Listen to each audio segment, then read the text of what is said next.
sobre as bem-aventuranças de Jesus.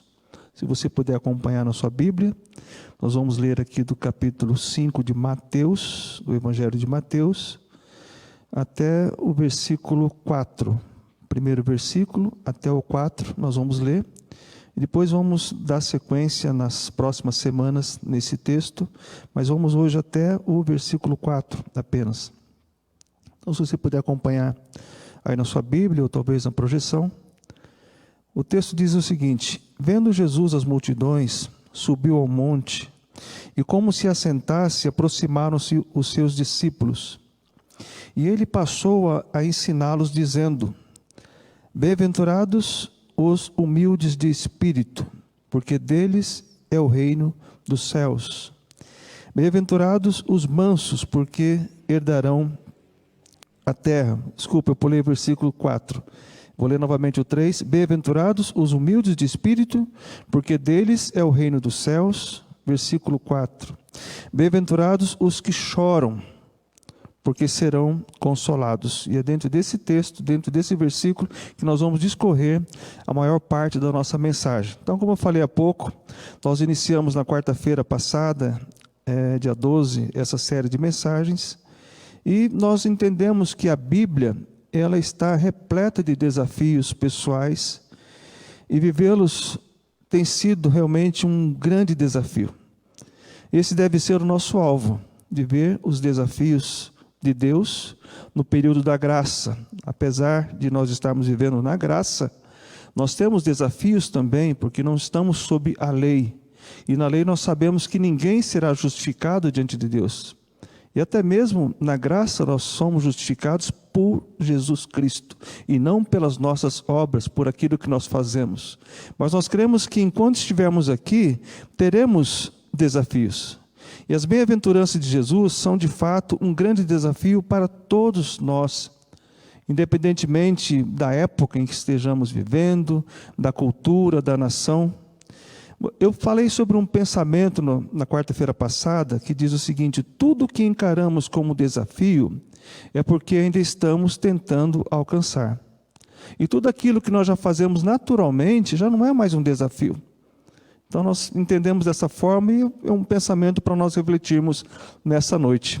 A pergunta que fica é: como temos encarado essas bem-aventuranças de Jesus Cristo registradas aqui?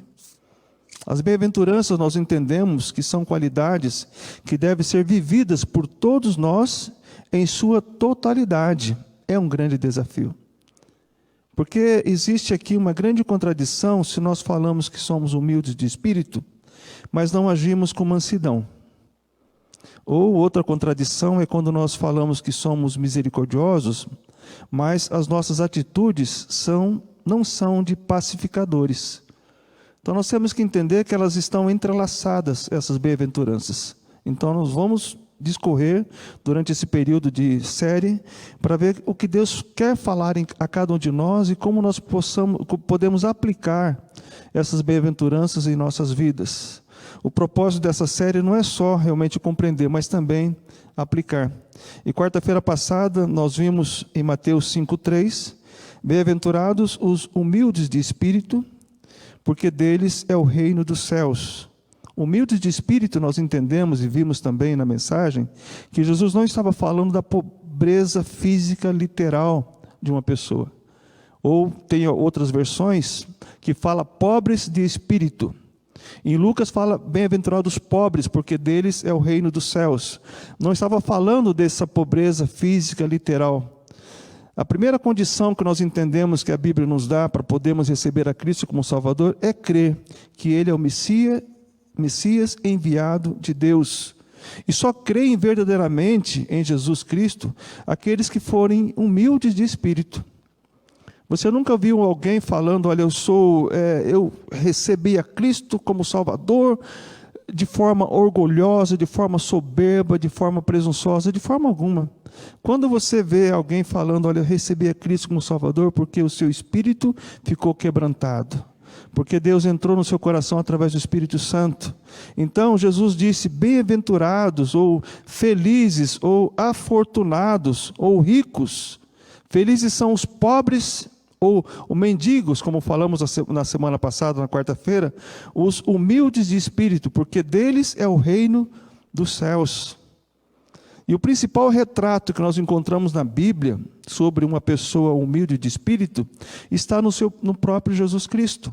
E nós temos vários textos que nós até compartilhamos aqui na quarta-feira. Isaías 53, 1 a 3, mostrava que ele era desprezado, humilhado, olhávamos para ele e não sentimos nada, ou seja, ele era como se fosse um mendigo, fisicamente falando, mas ele era humilde de espírito, Jesus Cristo. Ele é, porque Mateus 11, 29 fala: vinde a mim, todos vós que estáis cansados, versículo 28, aprendei de mim que sou manso e humilde de coração. Então Jesus Cristo, ele é a expressão, ele é o retrato da humildade em pessoa. Em João, um pouco antes dele ser crucificado, traído, ele lavou os pés dos seus discípulos, em João capítulo 13. E ali mostrou também uma atitude de grande humildade. Lavou os pés de todos os seus discípulos, daqueles que foram chamados por ele, até mesmo os pés de Judas, que o traiu, e de Pedro também, que o traiu. Porém, Pedro se arrependeu mais tarde. Então nós entendemos que Deus espera que todos que confessem a Cristo como seu Salvador possam demonstrar humildade de espírito nas palavras e também nas atitudes. Se isso tem sido um grande desafio para nós, vamos orar a Deus, para que Deus possa nos ajudar nessa nossa luta de buscarmos essa humildade de espírito. A segunda bem-aventurança que nós vamos discorrer hoje, até um pouco mais de tempo nós teremos, é o versículo 4, que diz: bem-aventurados os que choram, porque serão consolados. Quem são esses que choram? Esse texto aqui que Cristo colocou, essas palavras de Cristo, tem como base Isaías 61, se você puder ir comigo, Isaías 61, versículos 1 e 2. Isaías 61, 1 e 2. Olhe comigo lá na sua Bíblia. A base dessa bem-aventurança de Mateus 5,4 está registrada em Isaías 61, 1 e 2. Diz assim: o Espírito do Senhor está sobre mim, porque o Senhor me ungiu para pregar boas novas aos quebrantados, enviou-me a curar os quebrantados de coração e proclamar libertação aos cativos e a pôr em liberdade os algemados, e a pregoar, diz o versículo 2, o ano aceitável do Senhor e o dia da vingança do nosso Deus. E por fim, no finalzinho do versículo diz: e a consolar todos os que choram. Essa bem-aventurança de Jesus está respaldada na promessa de Isaías, livro profético, que iria se cumprir na pessoa de Jesus Cristo. A consolação de Cristo, de Deus, ela é completa. E a pergunta que fica para nós nessa noite: quem são esses que choram? E quais são as causas que levarão a Deus? Quais são as causas deste choro que levarão a Deus a consolá-los? Será que quando Cristo falou, será que ele estava falando para uma população, ou para os ouvintes que estavam com problemas sérios de choro, de prantos? Na época de Jesus, o povo tinha muitos motivos para chorar. Além da pobreza material, daquela opressão ali material, financeira, existia também a pobreza física e espiritual. Eles viviam na opressão política, social e religiosa. E quando Jesus disse ali em Mateus 5,4, bem-aventurados os que choram, porque serão consolados, com certeza os ouvidos daqueles ouvintes, daqueles discípulos, não somente os 12 estavam presentes ali, mas tinha uma grande multidão, tanto é que ele teve que subir ao monte para falar, pegou um ponto estratégico para falar a palavra de Deus naquele momento, para proclamar libertação aos cativos, e diz o Isaías, capítulo que nós lemos há pouco, que ele veio também para trazer consolo àqueles que choram. Então, quando ele falou aquelas palavras, bem-aventurados os que choram, porque serão consolados, Com certeza os ouvidos de todos os ouvintes ficaram muito mais abertos ainda. Mas por quê? Como é que ele vai me consolar? Talvez eles possam ter perguntado. Então nós entendemos que a tristeza pelo sofrimento desemboca em choro. Quais são os motivos? Vamos colocar agora mais próximo de nós aqui. Quais são os motivos que nos levam a chorar? Você tem bons motivos para chorar? Se nós olharmos para a palavra de Deus, nós vamos ver que existem vários textos onde fala que muitas pessoas choraram. Podemos chorar hoje pela perda de um ente querido. Quantas e quantas pessoas hoje estão chorando pela perda de um ente querido? Um pai que perdeu um filho, o filho que perdeu os pais, tios, parentes. No Brasil, mais de 100 mil pessoas já perderam a vida para essa pandemia. E outras doenças mais têm matado muitas vidas. Em função de tudo isso, nós entendemos que choramos. Nós lamentamos, nós clamamos a Deus por consolo. Esses motivos nos levam a chorar. Quando nós olhamos para a Bíblia, lá em Gênesis 37, veja comigo como Jacó agiu quando ele recebeu a notícia de que seu filho José havia morrido. Olha só o que diz ali Gênesis 37, versículo 32 a 35. E enviaram, Gênesis 37, 32 a 35. E enviaram a túnica talar de mangas compridas e fizeram-na levar a seu pai e lhe disseram: achamos isto, vê se é ou não a túnica do teu filho. Ele reconheceu e disse: é a túnica do meu filho. Um animal selvagem o terá comido. Certamente José foi despedaçado. Diz o versículo 34: então Jacó rasgou as suas vestes e se cingiu de pano de saco e lamentou o filho por muitos dias.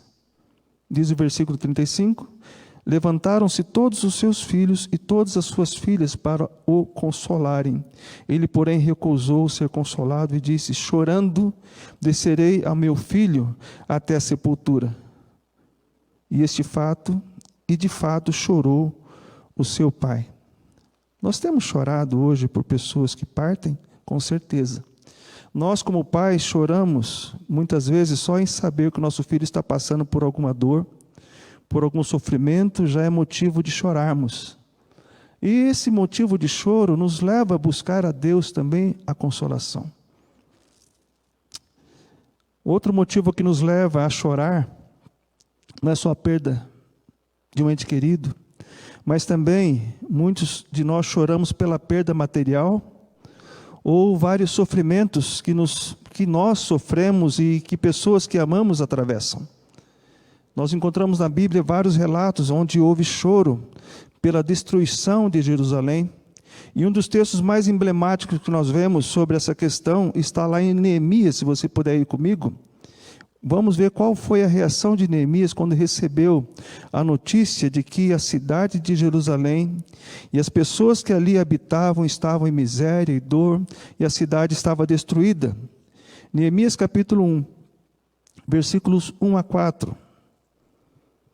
Se você puder acompanhar comigo. Podemos chorar pela perda de um ente querido. Podemos chorar pela perda material, os vários sofrimentos que nós e pessoas que amamos também atravessam. E olha só o que diz aqui o texto, Neemias capítulo 1, versículo 2 em diante, vamos ler aqui, até o 4. Veio Anani, um dos meus irmãos, com alguns de Judá. Então lhes perguntei pelos judeus que escaparam e que não foram levados para o exílio e acerca de Jerusalém. Disseram-me: os restantes que não foram levados para o exílio se acham lá na província, estão em grande miséria e desprezo. Os muros de Jerusalém estão derribados e as suas portas queimadas. Veja qual foi a reação de Neemias ao receber esta notícia. Tendo ouvido estas palavras, assentei-me e chorei. e lamentei por alguns dias, e estive jejuando e orando perante o Deus dos céus. Esse é o motivo que nos leva muitas vezes a chorar quando nós sabemos que um parente ou alguém está passando por dificuldade. Isso nos leva também ao choro, com certeza. E Neemias não passou desapercebido essa situação que ele estava vivendo, que a cidade tão querida dele também estava vivendo. Mas existe um terceiro motivo que nos leva ao choro, não só pela perda material ou pelo sofrimento, mas também existe a tristeza não merecida, por motivo de perseguição por causa da justiça.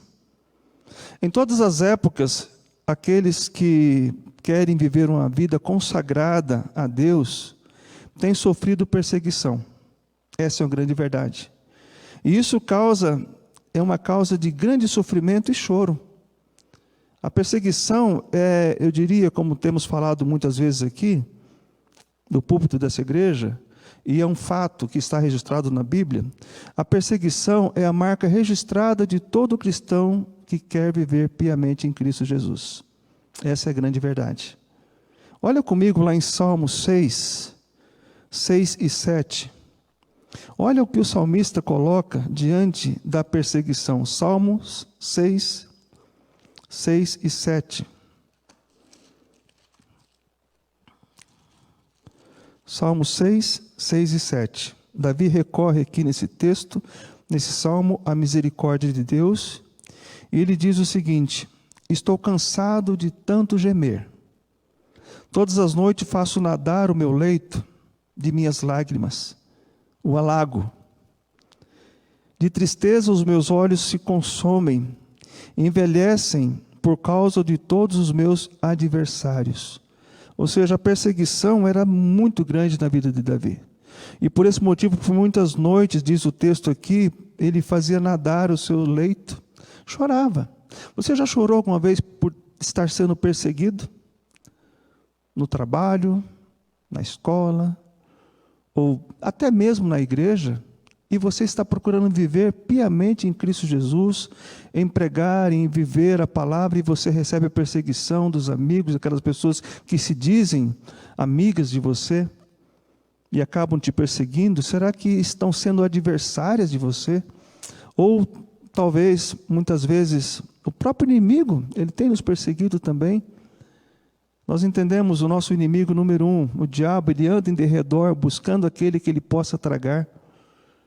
Mas olhando para esses motivos de choro, eles não são apenas do Antigo Testamento, mas também é uma realidade nas nossas vidas também, hoje. Olha comigo mais um salmo, Salmo 42. Quando Davi fala no Salmo 42, na verdade esse texto aqui é dos filhos de Corá, Salmo 42, 3 a 5, ele diz assim, Salmo 42, 3 a 5. As minhas lágrimas têm sido o meu alimento dia e noite. Enquanto me dizem continuamente, o teu Deus onde está? Podemos chorar por tribulações, por dificuldades, até mesmo pela ausência de estarmos no culto, sentimos falta. Nos primeiros dias de culto online, irmãos, foi muito difícil pregar para bancos vazios, mas quando eu via que vocês estavam do outro lado ali do telefone, conectados, acompanhando, nosso coração começou a ficar mais confortado e o nosso consolo veio de Deus, porque nós sabemos que Deus está no controle de tudo que estamos assim realizando. Então, quando esse texto fala aqui, as pessoas perguntam, onde está o teu Deus? Onde está o teu Deus? O salmista coloca.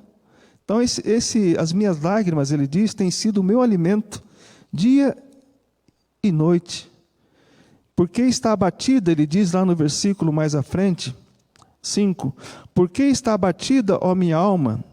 Por que te perturbas dentro de mim? Espera em Deus, pois ainda o louvarei, Ele é meu auxílio e Deus meu. Então Deus, Ele nos auxilia com o seu consolo em todas essas circunstâncias da vida. Essa é uma grande realidade. Tanto na perda de um ente querido, quanto na perda material, ou pelo sofrimento de alguém que você conhece, perda financeira, nós podemos chorar nesses momentos também. A tristeza não merecida por perseguição é um dos motivos que mais causa em nós o choro, porque nós estamos sendo perseguidos injustamente. Pedro, depois de se converter a Jesus Cristo verdadeiramente, depois de receber o Espírito Santo de Deus, ele mudou de uma pessoa impulsiva para uma pessoa que mostrava, que vivia e procurava viver aquilo que Deus ensinava na sua palavra. E Pedro escreveu um texto, algo que pode nos ajudar também nessa noite a lembrar que a perseguição faz parte da nossa vida, e por esse motivo, se nós choramos, nós receberemos o consolo de Deus nesse momento também. 1 Pedro 3, 13 e 14. 1 Pedro 3, 13 e 14.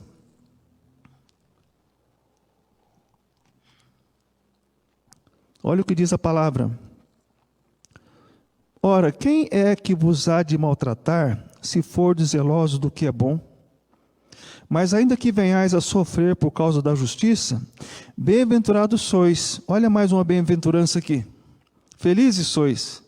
Não amedronteis, portanto, com as suas ameaças, nem fiqueis alarmados.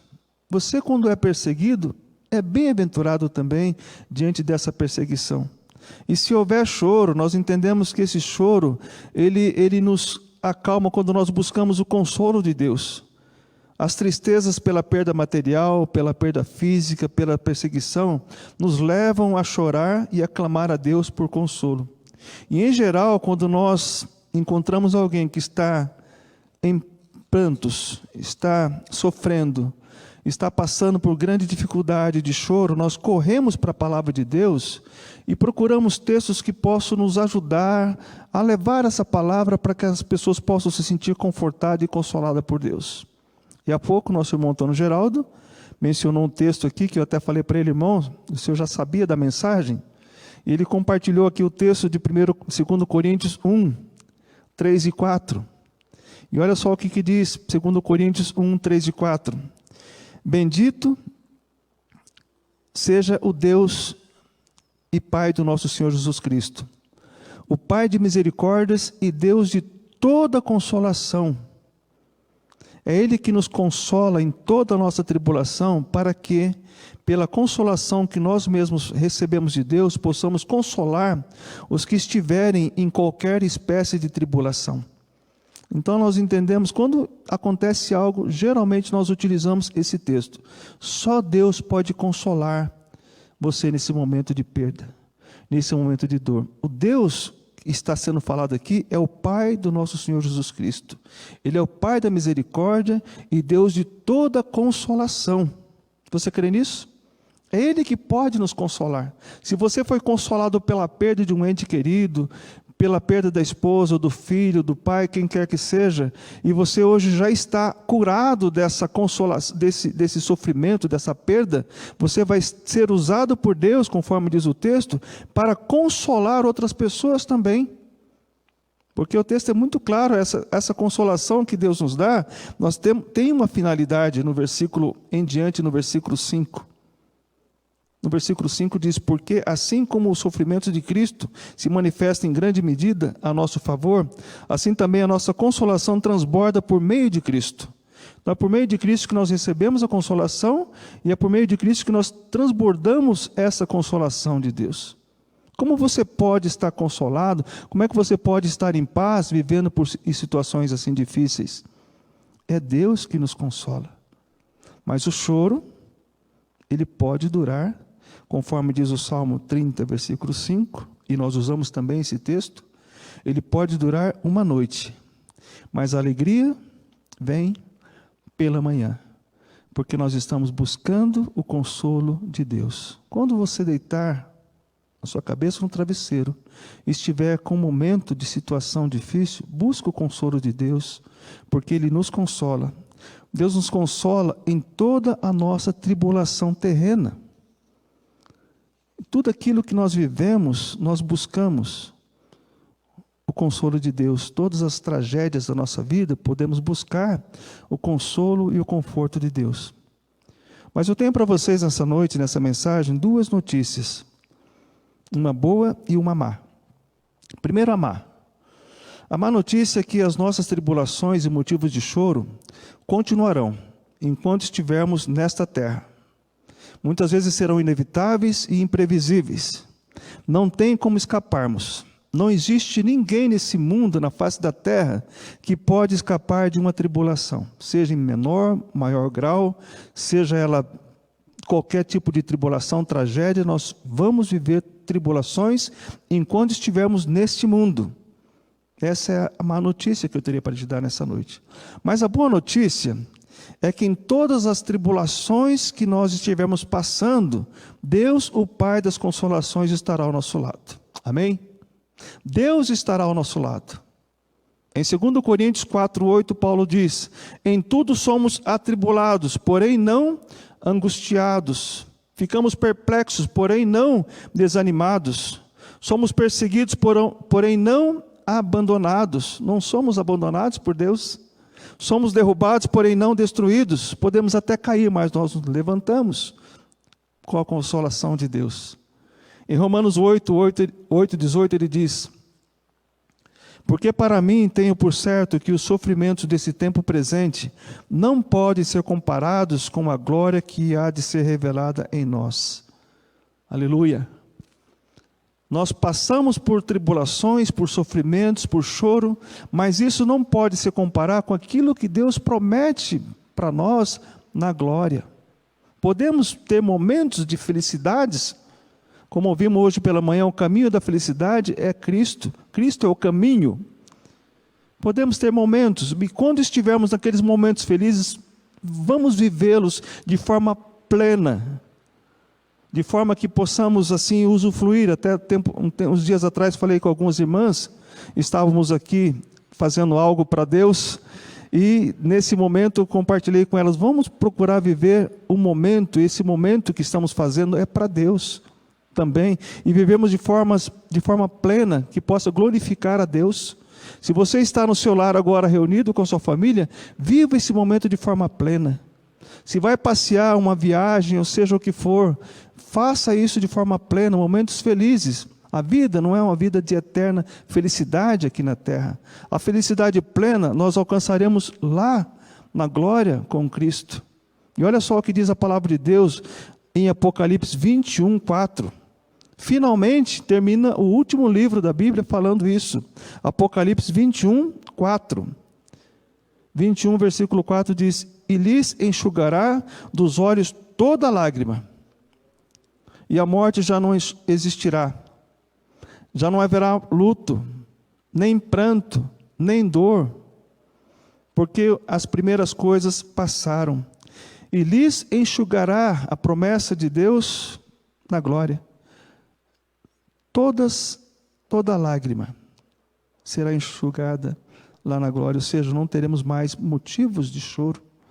Motivos que nos afligem aqui na terra, no céu não teremos mais. Então nós entendemos que toda essa consolação que buscamos está em Deus. E com certeza a tristeza pelo sofrimento desemboca em choro. Mas será que quando Jesus disse essas palavras em Mateus 5:4, bem-aventurados os que choram, porque serão consolados, ele estava falando do choro pela perda material? Será que ele estava falando do choro pela perda física ou pela perseguição? Mais uma notícia para nós nessa noite. Jesus não estava falando sobre o choro ou a tristeza por uma perda pessoal. Eu fiquei pesquisando essa mensagem para ver alguns autores, alguns pastores, alguns pregadores do passado e até mesmo atual, e comecei a analisar, e também olhando para a palavra de Deus, eu consegui encontrar algo muito interessante, e até quero compartilhar sobre John Wesley. É um teólogo britânico, cristão, evangelista. Ele começou a trabalhar em seus sermões doutrinários em 1735, e 15 anos depois, em 1750, dos 44 sermões que ele publicou, 13 foram sobre o Sermão do Monte. E sobre as bem-aventuranças, John Wesley escreve o seguinte, sobre essa bem-aventurança, especificamente falando dos que choram, ele diz o seguinte, olha só o que ele coloca nos seus escritos. não é para aqueles que estão tristes ou sobrecarregados por conta de algum problema ou desapontamento terreno. Não se aplica aos que sofrem a perda de reputação, amigos ou fortuna. Também não podem reclamar esse conforto os que se afligem intencionalmente. Os que temem algum mal temporal e sofrem de ansiedade pelas coisas terrenas, diz Wesley, perecerão enfermos no coração. Não são para essas pessoas que Jesus promete o consolo. Mas nós usamos um monte de texto agora há pouco, falando do consolo de Deus nesses momentos. Eu completo, o que ele colocou aqui, na verdade, não são para essas pessoas. Então, para quem são? Para quem é esse consolo de Deus para aqueles que choram? Jesus falava do choro por Deus, devido ao pecado, à necessidade de arrependimento. Não precisamos de muito esforço para chorarmos por situações que nos afligem, ou até mesmo por ver ou saber que pessoas estão sofrendo alguma injustiça. Quando a gente vê isso, quando nós olhamos os noticiários, olhamos e deparamos com situações de injustiça, nós choramos. Choramos até quando estamos vendo um filme, aquele filme nos fez cair em lágrimas, diante de tanta injustiça que viveu aquela pessoa, ou naquele momento. Agora, a pergunta é, nós temos chorado pelo nosso pecado? Temos chorado por reconhecer que erramos de novo? De novo? Falamos o que não devia? Fizemos o que não devia novamente? Julgamos pessoas? Abandonamos pessoas? Que nós falamos há pouco, eu amo tanto você, mas eu te abandono. Isso é um pecado da mentira, da hipocrisia. Será que nós estamos chorando pelo nosso pecado? Quando nós olhamos para isso, não é o choro por ter sido pego no pecado, que Cristo estava falando também, mas o choro pelo peso do pecado. Não é o choro de ter sido pego no pecado, mas pelo peso do nosso pecado. Muitos ladrões, quando são pegos, choram, e dizem, nunca mais vou fazer isso, mas é um choro de remorso, é um choro que vai voltar a praticar novamente. Muitas crianças, quando desobedecem seus pais, choram, pelo fato de saberem que irão apanhar, que irão ser disciplinados. Mas não é desse choro que Cristo está falando. Muitos de nós podemos chorar por ter cometido algum pecado, mas se não sentirmos o peso desse pecado, voltaremos a pecar de novo, e de novo, e de novo, e de novo. Será que nós temos chorado pelo nosso pecado? Geralmente a nossa mente tem estado cauterizada quanto ao nosso pecado. Se temos o Espírito Santo de Deus, nós sentiremos o pecado, o peso do pecado, e que vai desembocar em choro. Quantos relatos nós podemos encontrar na história, até mesmo na Bíblia, de pessoas que choraram diante do seu pecado, e quando recebeu o consolo de Deus, que os seus pecados estão perdoados, eles se alegram, param do choro, termina o choro e o planto passa a ser alegria, porque foram perdoados, mas o reconhecimento do pecado causa choro. Olha só comigo lá em Salmo 32, o que o salmista Davi disse. Salmo 32, 1 a 5.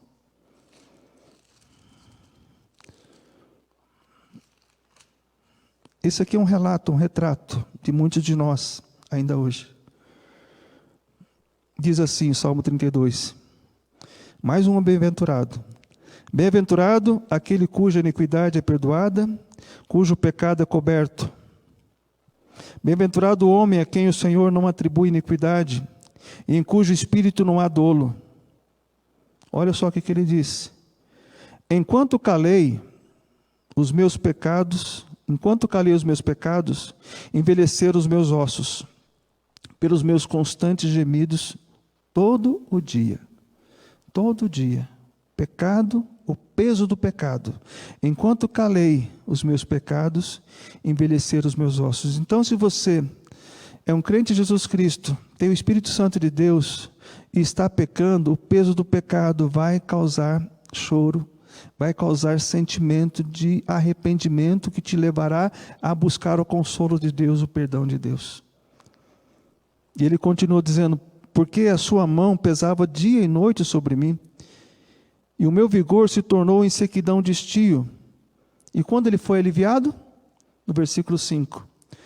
Confessei-te o meu pecado e a minha iniquidade não mais ocultei. Disse: confessarei ao Senhor as minhas transgressões, e tu perdoaste a iniquidade do meu pecado. É o que nós encontramos na palavra de Deus. Quando nos entristecemos pelo nosso pecado, quando buscamos reconhecer o nosso pecado, e quando sentimos o peso do nosso pecado, nós vamos fazer como Davi fez. Porque dia e noite, diz o versículo, dia e noite o peso do pecado vai estar sobre a nossa mente. Não adianta você passar hoje em pecado e não confessar diante de Deus. O alívio só virá quando você confessa diante de Deus o seu pecado. Quando ele foi confrontado por Natã, lá no Salmo 51, olha o que Davi disse, Salmo 51, versículos 1 a 4 e 10 a 12. Salmo 51, 1 a 4, diz assim: compadece-te de mim, ó Deus, segundo a tua benignidade, e segundo a multidão das tuas misericórdias. Apaga as minhas transgressões, lava-me completamente da minha iniquidade, e purifica-me do meu pecado. Pois eu conheço as minhas transgressões e o meu pecado está sempre diante de mim. Reconhecimento do seu pecado.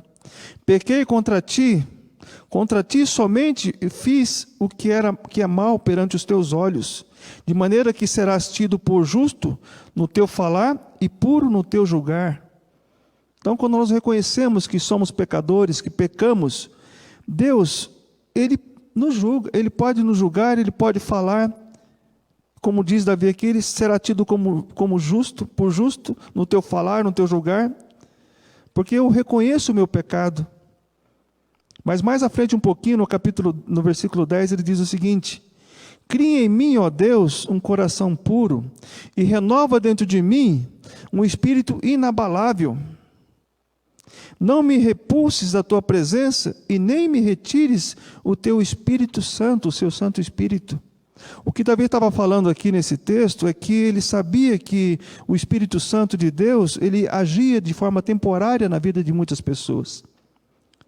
E naquele rei que era consagrado por Deus, o Espírito Santo agia permanentemente, mas quando ele pecava, o Espírito Santo saía. Foi o que aconteceu com Saul.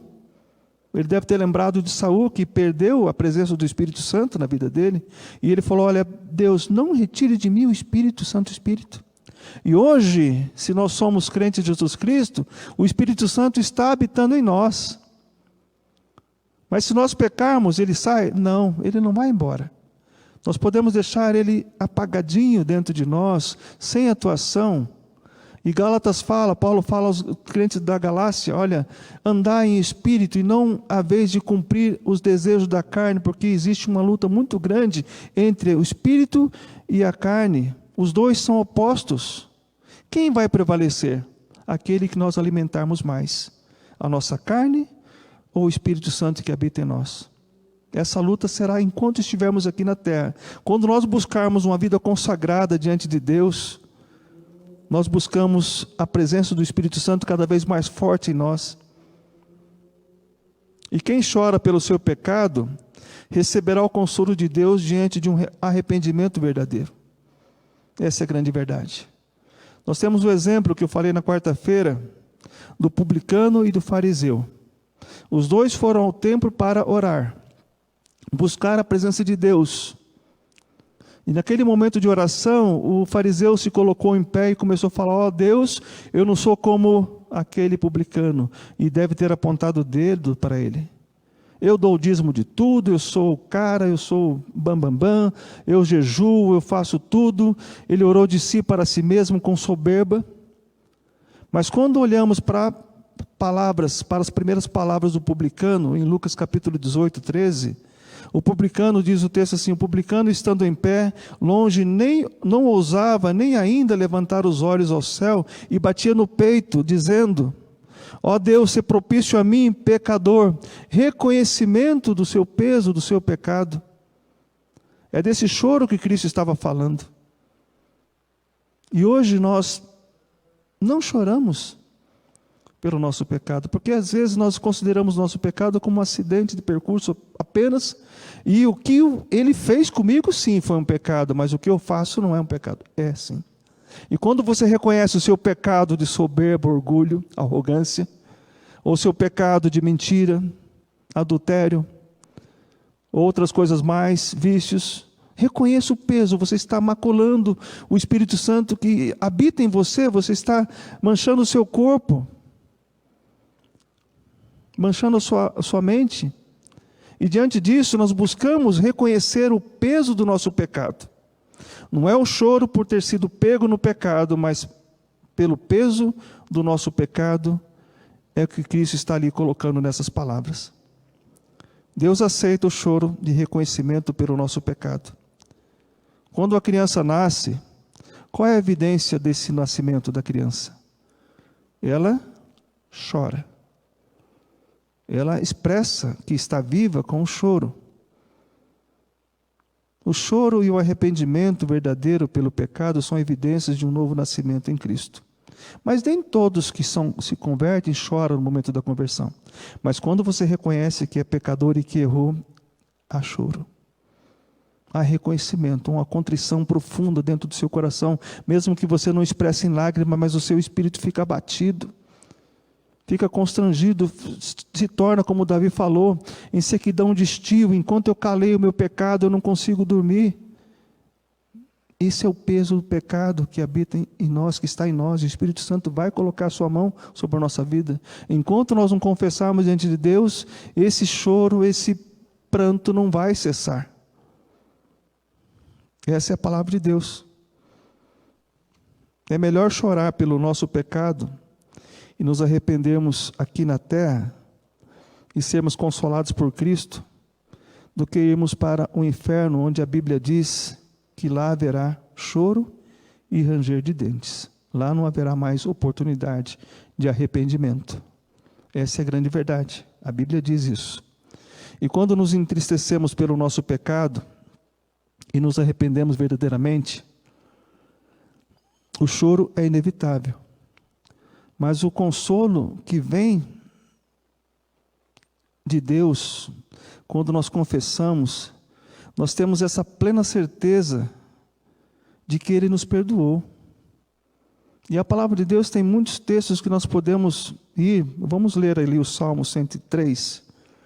Salmo 103. Salmo 103, versículo 10 a 12. Olha só o que diz a palavra de Deus. Salmo 103, 10 a 12 diz: não nos trata segundo os nossos pecados, nem nos retribui consoante as nossas iniquidades. Pois quanto ao céu se alteia acima da terra, assim é grande a tua misericórdia para com os que te temem. Quanto dista o Oriente do Ocidente, assim afasta de nós as nossas transgressões. Como um pai, diz o versículo 13, como um pai se compadece de seus filhos, assim o Senhor compadece dos que o temem. Deus conhece a nossa estrutura, conforme diz o versículo 14. Ele sabe que somos pó, somos factíveis de erros. Mas quando nós confessamos diante de Deus, Ele não nos trata conforme os nossos pecados, Ele nos perdoa. E olha só o que diz Isaías 43, 25. Diante desse consolo de Deus, que nós encontramos na palavra dEle, Isaías 43, 25. Isaías 43, 25 diz o seguinte: Eu mesmo sou o que apago as tuas transgressões por amor de mim, e de teus pecados não me lembro. Então confesse diante de Deus os seus pecados. E quando você confessa diante de Deus, Deus fala: o que mesmo você falou? Você não pode ficar buscando de volta a confissão por aquele mesmo pecado que você já confessou diante de Deus. Sabe o que acontece com isso? É que quando nós confessamos diante de Deus um pecado e temos a plena certeza de que Ele nos perdoou e buscamos confessar de novo aquele mesmo pecado, é porque nós não nos perdoamos por aquilo que nós fizemos. Porque aquilo está em nós, poxa, Deus, de novo, estou pedindo perdão pelo mesmo pecado. Não precisamos repetir a Deus aquele pecado que nós já confessamos a Ele e Ele nos perdoou. A pior coisa na vida da pessoa é ela não se perdoar. Deus nos perdoa. E também a pior coisa é quando você não perdoa alguém que cometeu algo contra você. Porque Deus já perdoou a pessoa. Como não podemos perdoar quem Deus já perdoou? Então, quando nós lemos esse texto aqui de Isaías, nós entendemos que Deus esquece quando nós confessamos os nossos pecados diante dEle. Mas procuremos viver uma vida santa, uma vida digna, uma vida de santidade diante dEle e diante das pessoas que estão à nossa volta. Em Miqueias, capítulo 7, já lemos esse texto recentemente. Em Miqueias, capítulo 7, versículo 18 e 19, olha só o que Deus diz acerca dos nossos pecados. Miqueias capítulo 7, 18 e 19. Miqueias, antes de Naum, antes de Abacuque, diz assim: quem, ó Deus, é semelhante a ti, que perdoas a iniquidade e te esqueces da transgressão do restante da tua herança? O Senhor não retém a sua ira para sempre, porque tem prazer na misericórdia. Tornará a ter compaixão de nós, pisará aos pés as nossas iniquidades e lançará todos os nossos pecados nas profundezas do mar. E alguns dizem, ele coloca uma plaquinha lá, proibido pescar. Quando Deus perdoa, Ele lança os nossos pecados na profundeza do mar. E Ele fala, não precisa buscar de volta, ou seja, não vamos cometer o mesmo pecado novamente. Mas se cometemos nossos pecados, Deus é fiel e justo para nos perdoar os pecados e nos purificar de toda injustiça. Então, enquanto estivermos nessa terra, nós passaremos por situações que nos causará choro. Situações de perdas físicas, materiais. Mas quando Cristo falou aqui do choro, Ele estava falando do choro pelo nosso pecado, pelo nosso arrependimento. Não é aquele choro de remorso, como Judas chorou, como Esaú chorou, por ter vendido. Esaú vendeu a sua primogenitura, e depois chorou e não conseguiu de volta a bênção do pai. E da mesma forma, Judas, que andou com Jesus Cristo, foi um dos 12 escolhido. Como diz o texto, ele foi escolhido, porém, ele foi chamado, porém não escolhido. No final, ele acabou traindo Jesus Cristo. E como diz Hernandes Dias Lopes, falando acerca desse assunto, Judas fez o que muitos cristãos não fizeram, não fazem hoje. Judas reconheceu que havia traído Jesus Cristo? Sim. Ele diz na palavra, eu reconheço que traí sangue inocente. Judas devolveu aquilo que ele tinha recebido pela traição? Devolveu.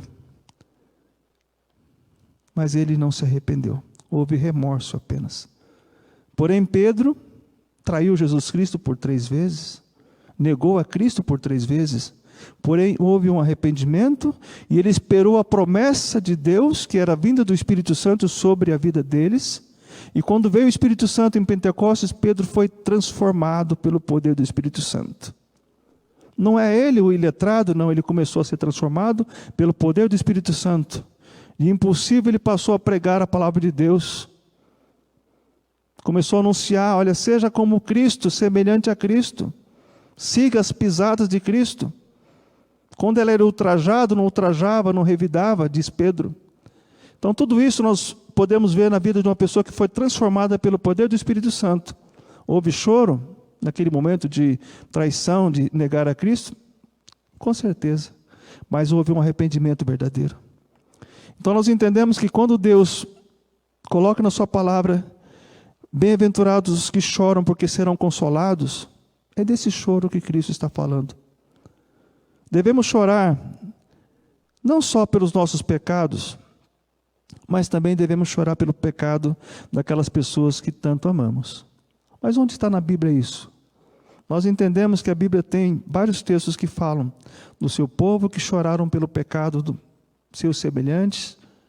Jesus Cristo, lá em Lucas 19, 41, quando ele ia chegando a Jerusalém, diz o texto, vendo a cidade, chorou por ela, pelo pecado daquela cidade, chorou por ela. E nós podemos chorar também por aqueles que amamos, mas principalmente orar para que eles busquem a Deus e se arrependam e sejam salvos. Podemos chorar pelo pecado do filho, pelo pecado do marido, pelo pecado da esposa, mas orar para que ele possa se arrepender, porque a salvação ela é individual.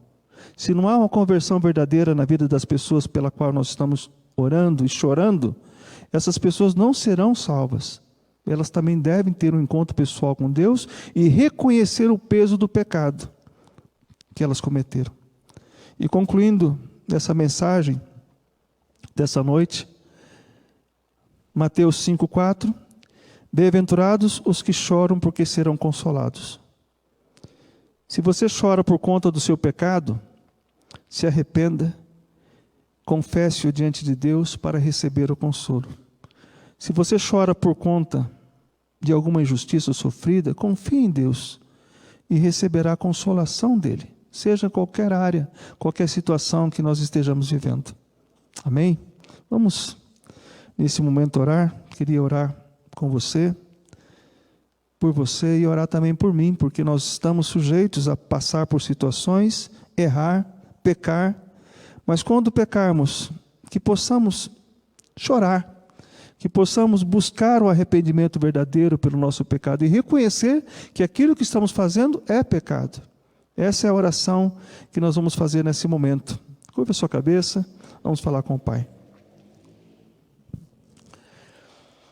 Senhor nosso Deus, nós te agradecemos pela tua palavra, que é viva, eficaz.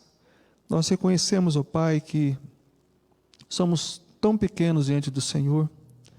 E também, ó Pai, reconhecemos que no Senhor nós podemos encontrar consolo.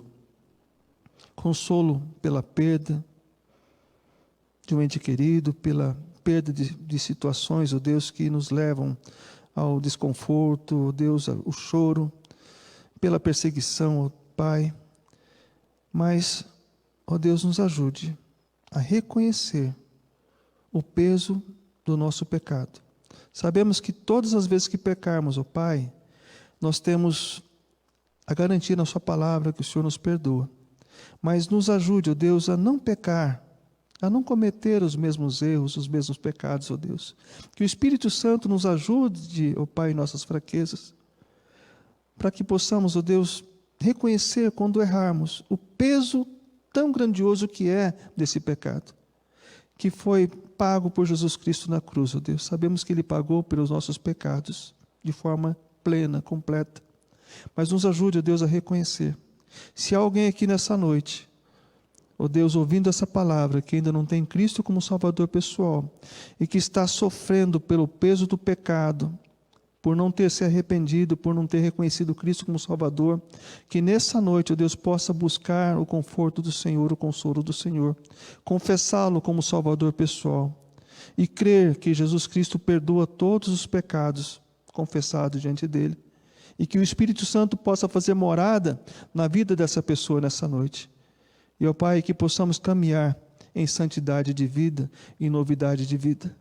E que o pecado, ó Pai, possa estar longe da nossa vida e nos ajude, ó Deus, a vencê-lo. Sabemos que essa vitória plena alcançaremos apenas quando estivermos diante do Senhor. Mas nos ajude, ó Deus, a vigiar, a orar, a testemunhar do Senhor. A Tua palavra é plena e clara. Bem-aventurados os que choram, porque serão consolados. Que possamos buscar esse consolo do Senhor em toda e qualquer situação. Nos ajude, ó Deus, a viver a sua palavra. No nome de Jesus Cristo nós pedimos e agradecemos. Amém, amém e amém.